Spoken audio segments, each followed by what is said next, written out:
Do you realize that here and now you are the unborn self?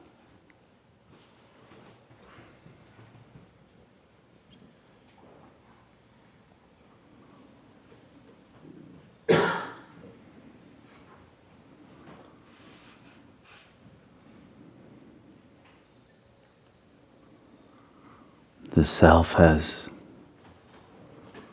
dreamed a soul vehicle, and the soul has chosen a bodily vehicle,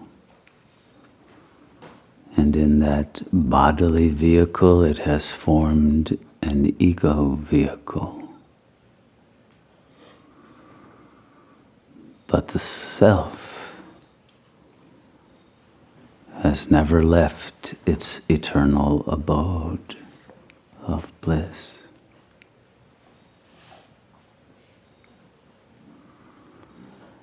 And at any and every moment,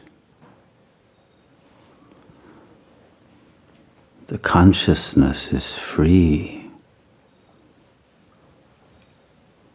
to shift its attention from the ego vehicle with its karmic burden to the self that is always blissful and always completely free of burdens.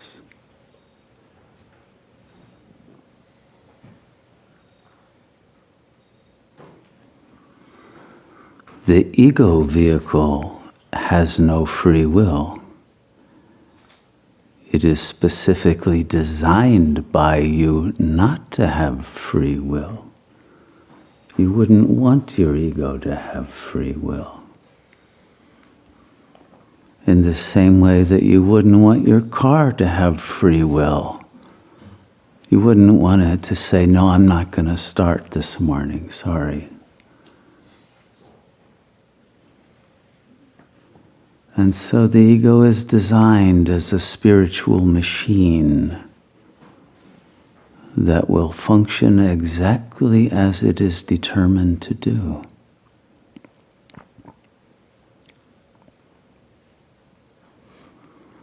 And the ego vehicle is not designed or capable of realizing the blissful self, because it is simply an image in the consciousness of the self. Only the self can realize the self. But the self is free at every moment to realize it is not the ego, nor even the soul. But the ego is designed to function within duality. And that means that every thought that the ego has is accompanied by an equal and opposite thought.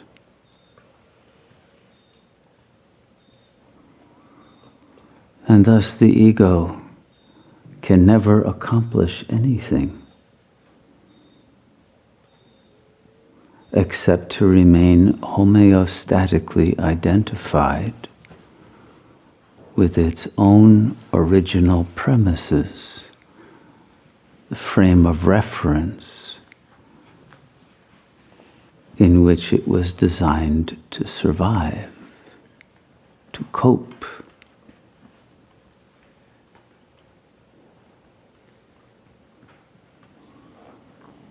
But because its conscious mind and its unconscious are always at odds, it can never fulfill its conscious intentions, because there is always an equal and opposite intention that is beyond its conscious control. And this is how it was designed.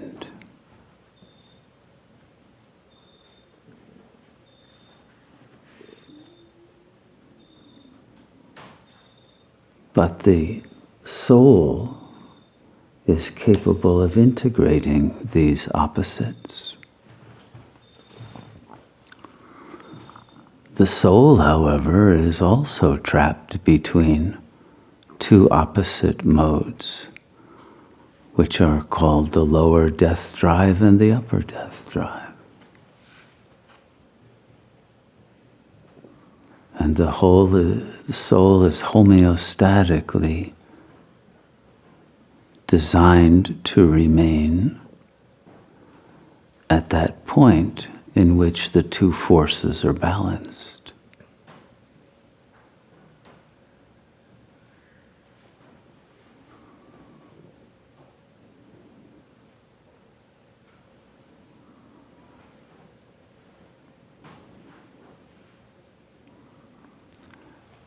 But the self is always inherently liberated from all duality, from all opposing forces, because those forces derive from it, and it is not under their jurisdiction.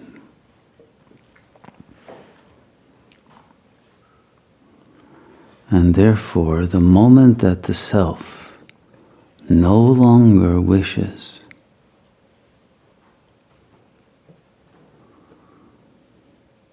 to deal with an ego that is struggling under a karmic burden,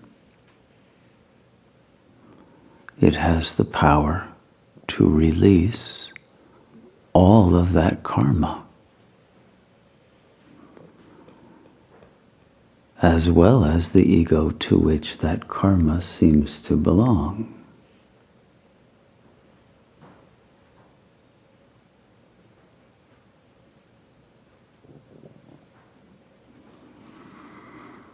And it is a matter of a simple rational choice that the self will make at the point in which having an ego has reached that moment of diminishing returns, in which there is no longer anything to be gained from experience and from self-assertion as a creature, and from an attempt to control a territory, and from an attempt to determine the course of one's life, which the ego cannot do anyway.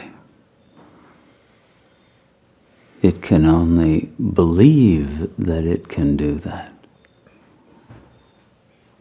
But because the ego is always at odds with itself, it can never fulfill its desires.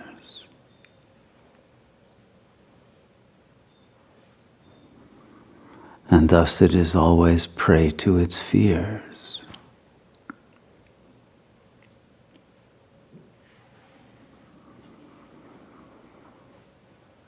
At the soul level, there is an ability to laugh at all of this, because both of these contradictory intentions are recognized as one's own.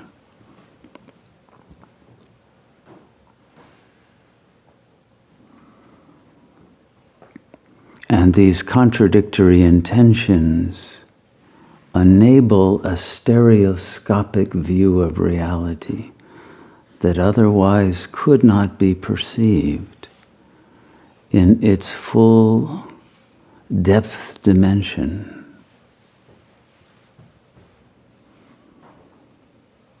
And so duality, multiplicity, is what enables the soul to appreciate the infinite nature of consciousness.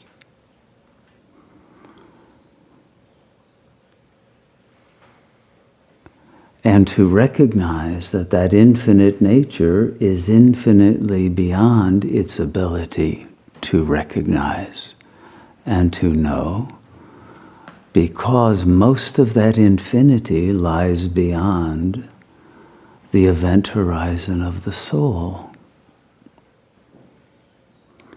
Only when the soul has returned home to the self, the unborn and deathless self, can the full infinite richness and intelligence and power of dreaming, the power of being,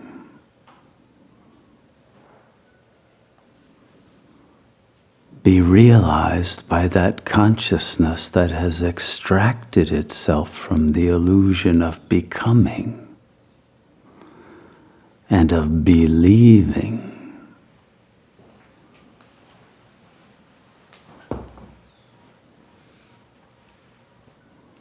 To believe is simply to leave your being. And to become is to never come into being.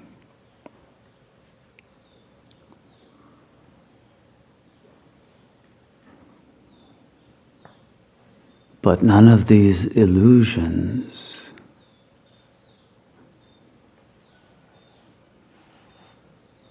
could trouble the consciousness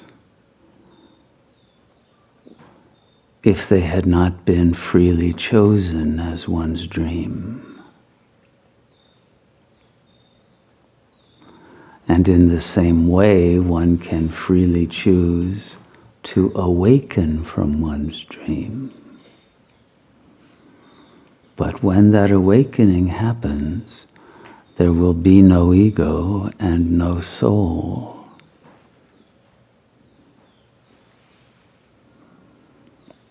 And so the choices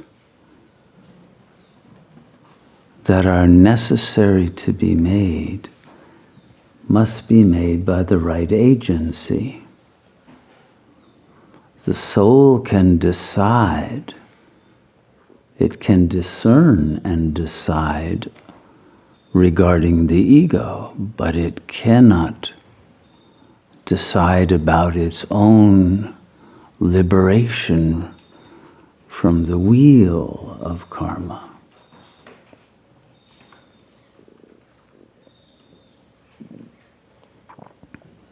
That is only determined as the result of an act of surrender. The soul does have the power to surrender to the self. And the self then, as an act of grace, will take away all of one's burdens and fill the mind with bliss. At any moment, everyone is free to choose between karma and bliss.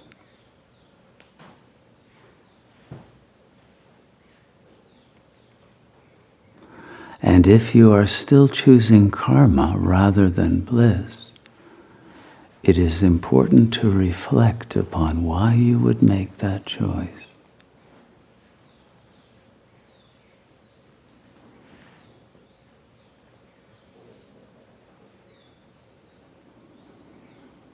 But understand that that choice is made as a way of extracting wisdom from experience. And when a sufficient amount of wisdom has been extracted, and a sufficient amount of love has been offered from the heart to the self, the grace of liberation is granted.